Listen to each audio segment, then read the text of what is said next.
ሰላም ጤና ይስጥልን። ይህ የዕለቱ ድምፅ ነው። በመካከለኛው ምስራቅ የተቀሰቀሰውና የቀጠናውን እንዲሁም የዓለምን የጂኦፖለቲካና የኢኮኖሚ ምህዳር በእጅጉ ያናጋው ሰፊ ጦርነት ከተጀመረ ወዲህ ለመጀመሪያ ጊዜ የእስራኤሉ ጠቅላይ ሚኒስትር ቤንያሚን ኔታንያሁ ከወዳጃቸው የአሜሪካው ፕሬዝዳንት ዶናልድ ትራምፕ ጋር በዋሽንግተን ዲሲ የሚያደርጉት ስብሰባ በዓለም አቀፍ ደረጃ ከፍተኛ ትኩረትን ስቧል።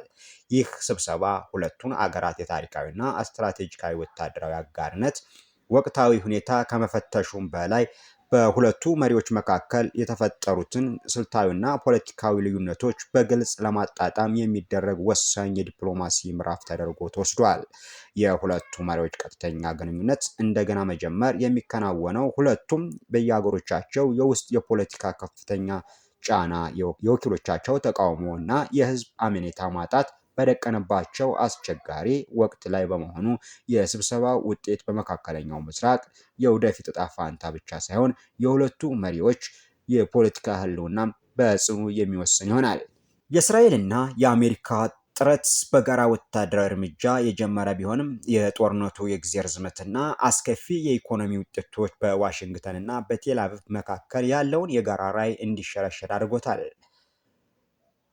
ዓላማቸው በቴህራን የሚገኘውን ስልጣን በማዳከም አሜሪካና ለምዕራባውያን ወዳጆቻቸው የሆነ አዲስ የፖለቲካ ምህዳር መፍጠር ነበረ። ሆኖም ኢራን የሰጠችው ወታደራዊ ምላሽ ከተጠበቀው በላይ ፈጣንና አጥፊ በመሆኑ በቀጠናው የሚገኙ የአሜሪካ ወታደራዊ ቤዞችን እና በፋርስ ባህረ ሰላጤ ሀገራት የሚገኙ የመሰረተ ልማት ግንባታዎችን በሚሳይልና በድሮን በመደብደብ ከፍተኛ ውድመት አድርሳለች። ከሁሉም በላይ ደግሞ የሆርሙዝ ወሽመጥ መዘጋት ተከትሎ የተከሰተው የዓለም አቀፍ የነዳጅ ዋጋ ንረትና የንግድ መስመሮች መስተጓጎል በአሜሪካና በአውሮፓ ኢኮኖሚ ላይ ከባድ ድንጋጤን ፈጥሯል። ይህ የኢኮኖሚ የደህንነት ቀውስ በፕሬዝዳንት ዶናልድ ትራምፕ አስተዳደር ላይ ከፍተኛ የቤት ውስጥ ፖለቲካዊ ጫና እንዲፈጥር ምክንያት ሆኗል። በመጪው ህዳር ወር በሚካሄደው የአሜሪካ አጋማሽ ዘመን ምርጫ ሚድ ተርም ኢሌክሽን ዋዜማ ላይ የሚገኘው የትራምፕ አስተዳደር በህዝቡ ዘንድ ተቀባይነት ያጣውን እና የኑሮ ውድነትን ያባባሰውን ይህንን ጦርነት በአስቸኳይ እንዲያቆም ከራሱ የሪፐብሊካን ፓርቲ ደጋፊዎች እና ከቀጠናው አጋሮች አጥብቆ እየጠየቀ ይገኛል። በተለይም ምክትል ፕሬዝዳንት ጄዲ ቫንስ ጨምሮ በዋሽንግተን የሚገኙ ተጽዕኖ ፈጣሪ የፖለቲካ ሰዎች አሜሪካ ቀጥተኛ ወታደራዊ ግጭት ውስጥ ከምትዘፈቅ ይልቅ የዲፕሎማሲያዊ መንገድ እንድትከተል ግፊት እያደረጉ ነው። ይህ ሁኔታ ትራምፕ ከቴህራን ጋር ቀጥተኛ ያልሆኑ የሰላም ንግግሮችና የእርቅ አማራጮችን እንዲፈልጉ ያስገደዳቸው ሲሆን ይህ ደግሞ ወታደራዊ እርምጃቸው እስከ መጨረሻው እንዲቀጥል ከሚፈልጉት የጽኑ አቋም ባለቤት ከሆኑት ከቤንያሚን ኔታንያሁ ፍላጎት ጋር በጽኑ እንዲጋጭ አድርጎታል። በሌላ በኩል ደግሞ የእስራኤሉ ጠቅላይ ሚኒስትር ቤንያሚን ኔታንያሁ በሀገራቸው የውስጥ የፖለቲካ ከባድ የህልውና ፈተና ገጥሟቸዋል።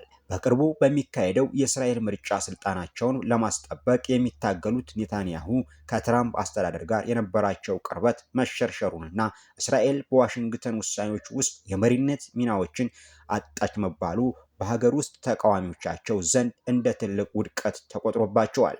የእስራኤል ታዋቂ የፖለቲካ ተንታኞች እንደሚገልጹት አሜሪካውያን የጦርነቱን መሪነት ሙሉ በሙሉ በእጃቸው በማስገባት እስራኤልን ከኋላ ወንበር እንዲቀመጡ አድርገዋቸዋል። ይህ ሁኔታ ደግሞ እስራኤል ታሪካዊ ዋስትናዋ የሆነውን የአሜሪካ ሙሉ ድጋፍ አጣች የሚል ስጋት በመፍጠሩ የኔታንያሁ የፖለቲካ ተቀባይነት ከጊዜ ወደ ጊዜ እየደከመ እንዲሄድና የህዝብ ድጋፋቸው እንዲሸረሸር ምክንያት ሆኗል። በዚህ የዋሽንግተን ስብሰባ ላይ እንደ ዋና የመወያያ ነጥብ ከተያያዙት ጉዳዮች መካከል የኢራን የኒኩለር ፕሮግራም የወደፊት ዕጣ ፈንታ በቀዳሚነት ይጠቀሳል። እስራኤል የቴህራንን የኒኩለር አቅም ለህልውናው የቀረበ ስጋት እንደሆነ በመቁጠር ወታደራዊ መፍትሄዎችን እንደምትፈልግ ብታሳውቅም ፕሬዝዳንት ትራምፕ ግን ሁኔታዎችን በዲፕሎማሲያዊ መንገድ ለማስቆም እንደሚፈልጉ በግልጽ ተናግረዋል። ትራምፕ በሰጡት መግለጫ ከኔታንያሁ ጋር በጥቂት ነጥቦች ላይ ልዩነት ቢኖራቸውም አሁንም ቅርብ እንዲሆኑ ቢገልጹም ውሳኔው ግን ሙሉ በሙሉ የአሜሪካ እንደሚሆን አስምረውበታል።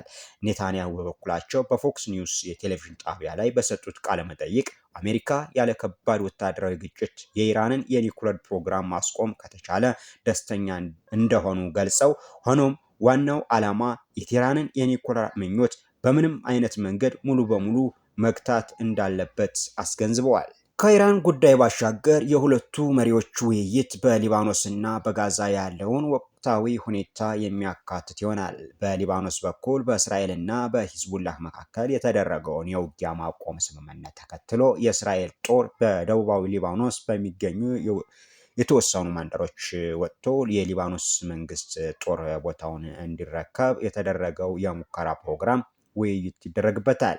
ይህንን የሙከራ ፕሮግራም ለማስፋፋትና ቀጣይነት ያለው ሰላም ለማስፈን የሚደረገው የዲፕሎማሲያዊ ንግግር በሚቀጥለው ሳምንት በሮም ከተማ እንደሚቀጥል የአሜሪካ የውጭ ጉዳይ ሚኒስትር አስታውቋል። ኔታንያሁ በሊባኖስ የሚያደርጉትን ወታደራዊ ጥቃት በማቆም የአሜሪካን የሰላም ጥረት እንደሚያስተጓጉሉ ለትራምፕ ማረጋገጫ መስጠት ይጠበቅባቸዋል። ምክንያቱም ትራምፕ ቀደም ሲል በእስራኤል ጥቃቶች በርካታ ንጹሐንን ዜጎች መግደላቸውን በመቃወም ቅሬታቸውን ገልጸው ነበረ። በጋዛ በኩል ደግሞ የእስራኤል የደህንነት ካቢኔ በቅርቡ ያጸደቀው ውሳኔ ከአሜሪካ በምትደገፈው የሰላም እቅድ መሰረት ዓለም አቀፍ የማረጋጋት ኃይል ኢንተርናሽናል ስቴቢላይዜሽን ፎርስ ወደ ጋዛ እንዲገባ የሚያስችል ነው። ምንም እንኳን እስራኤል የኃያሉን አባላት ቤት በግልጽ የመቆጣጠርና የማጣራት መብት እንዳላት ብታሳውቅም እንደ ሞሮኮና ኡጋንዳ ያሉ ሀገራት ወታደሮቻቸውን ለመላክ ፈቃደኝነት አሳይተዋል። እንደዚህ ወታደሮች በዋናነት በራፋህ አቅራቢያ በሚገኙ የተወሰነ ቀጠና ውስጥ በመሰማራት የተፈናቀሉ ፍልስጤማውያንን የመርዳትና የአካባቢውን ደህንነት የማስጠበቅ ስራ እንደሚሰሩ ይጠበቃል። ሆኖም እስራኤል ጦር አሁንም በጋዛ ውስጥ የታጠቁ ቡድኖች ለማጥፋት የሚካሄደው ጥቃት የብዙ ንጹሐንን ሕይወት ማለፍ በአሜሪካና በዓለም አቀፍ ማህበረሰብ ዘንድ ከፍተኛ ቁጣን ማቀጣጠሉ አልቀረም። ይህ በእንዲህ እንዳለ በእስራኤል ላይ ያለው የአሜሪካ ህዝባዊና ፖለቲካዊ ድጋፍ ከጊዜ ወደ ጊዜ በከፍተኛ ደረጃ እየተሸረሸረ መምጣቱ ለቴል አቪቭ ትልቅ የስትራቴጂክ ስጋት ሆኗል። በቅርቡ የወጡ ህዝባዊ አስተያየቶች መስጫቸው እንደሚያሳዩት በአብዛኛው የአሜሪካውያን እስራኤል በጋዛና በኢራን በሚካሄደው ጦርነት የምትከተለውን የኃይል እርምጃ በእጅጉ ይቃወማሉ። ምክትል ፕሬዚዳንት ጄዲ ቫንስ በእስራኤል ባለስልጣናት በሰጡት ግልጽ ማስጠንቀቂያ ፕሬዚዳንት ትራምፕ በዓለም አቀፍ ደረጃ ላላቸው እስራኤል ብቸኛው ወዳጅ መሆናቸውን በመግለጽ እስራኤል ለአሜሪካ ፍላጎት ጋር የተጣጣመ አቋም እንድትይዝ አሳስበዋል። ይህ የሁለቱ ሀገራት ግንኙነት መሸርሸር በእስራኤል የፖለቲካ ተንታኞች ዘንድ ትልቅ ድንጋጤን የፈጠረ ሲሆን የኔታንያሁ አስተዳደር አሜሪካን የረጅም ጊዜ የድጋፍ አደጋ ላይ ጥሏል በሚል በጽኑ እየተወቀሰ ይገኛል። በአጠቃላይ በዋሽንግተን የሚካሄደው የትራምፕና የኔታንያሁ ስብሰባ ወታደራዊ ስትራቴጂና ከመቀየር ባለፈ በመካከለኛው ምስራቅ አዲስ የፖለቲካና የዲፕሎማሲ ምዕራፍ የሚከፍት ሊሆን ይችላል። ኔታንያሁ በሀገራቸው ያለውን የፖለቲካ ጫና ለመቋቋም እና እስራኤል የደህንነትን ፍላጎት ለማስከበር የአሜሪካን ድጋፍ እንደገና ማረጋገጥ ይኖርባቸዋል። በሌላ በኩልም ፕሬዚዳንት ትራምፕ የሀገራቸውን የኢኮኖሚ መረጋጋት ለመጠበቅና በመጪው ምርጫ የህዝብ ድጋፍን ለማግኘት ሲሉ ጦርነቱን በዲፕሎማሲያዊ መንገድ የመቋጨት ፍላጎታቸውን ያፋጥኑታል ተብሎ ይጠበቃል።